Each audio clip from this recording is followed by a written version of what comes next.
How to get unbanned from Wizz App. So the very first thing you want to do is to head over to your application Wizz. Tap on your profile at the bottom right corner and then click on this gear icon at the top right corner. Scroll all the way down and tap on logout and then click on yes.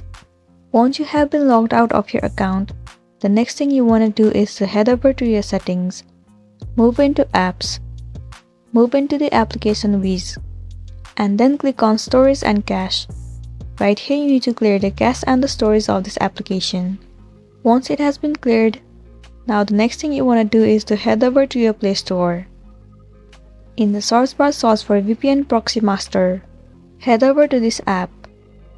You need to install this application on your device. Once it has been installed, tap on Open. Tap on Agree and Continue. Right here, if you tap on Connect, it will automatically connect you to the fastest server. Well, you can also change the country by tapping on the fastest server.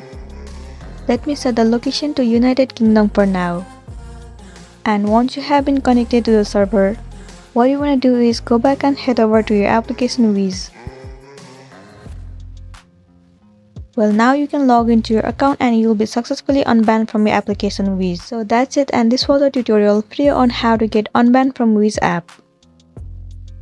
I really hope this video is going to be helpful for you. Thank you for watching it till the end.